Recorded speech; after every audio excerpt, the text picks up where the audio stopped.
আসসালামু আলাইকুম সবাইকে। আশা করি সবাই অনেক ভালো আছেন। আমার খামারে যে হাঁসগুলো আছে সেই হাঁসগুলোর আপডেট প্রতিদিন একটা ভিডিওর মাধ্যমে আপনাদেরকে দিয়ে থাকি। তো আমার খামারে মুরগিগুলোর আপডেট দিয়েছিলাম অনেকদিন আগে, যখন এই বাচ্চা মুরগিগুলো ফুটছিল তখন। তো আজকের ভিডিওতে আমার এই মুরগি খামারে মুরগিগুলোর কি অবস্থা সব কিছু সম্পর্কে আজকে আপনাদেরকে জানাবো ইনশাআল্লাহ। আমার এই মুরগির বাচ্চাগুলো ফুটছে জুলাই মাসের 2-3 তারিখ, এই 2 দিনে। আর আজকে হইতেছে জুলাই মাসের 10 তারিখ। তো এই বাচ্চাগুলোর বয়স হইতেছে 7-8 দিন বা 1 সপ্তাহ বলতে পারেন। তো যেহেতু এগুলো দেশি মুরগির বাচ্চা, তাই সাইজে অনেকটাই ছোট দেখা যায়। এই 7-8 দিন বয়সী বাচ্চাদেরকে এখন পর্যন্ত ওদেরকে ফিড খাওয়াইতেছি।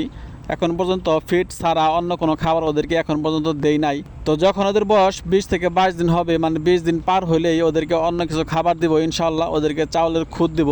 আর একটা কথা হইলো, আপনি দেশি মুরগিকে যতই খাওয়ান, এই দেশি মুরগিগুলো কিন্তু অন্য অন্য মুরগির মতো এত সাইজে বড় হবে না।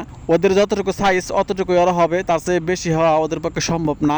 আর আপনারা যারা দেশি মুরগি পালেন তারা সবাই জানেন যে দেশি মুরগির সাইজ কতটুকু হয়।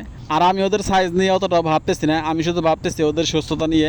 আপনারা দোয়া করেন যাতে ওরা সুস্থ থাকে। আর আপনারা যারা আমার ভিডিওগুলো দেখেন তারা আমার মুরগিগুলো দেখার পর একটু মাশাল্লাহ বললেন। মাশাল্লাহ বললে মুরগিগুলো বদনজর থেকে হেফাজতে থাকবে ইনশাআল্লাহ। যেহেতু আমি নতুন খামারি, আমার একটা টার্গেট হইতেছে আমার খামারে 100টা দেশি হাঁস এবং 100টা দেশি মুরগি বানাবো প্রথম অবস্থায় ইনশাআল্লাহ। তো এখন বর্তমানে আমার খামারে হাঁসের সংখ্যা হইতেছে 25টা আর মুরগির সংখ্যা হইতেছে 23টা।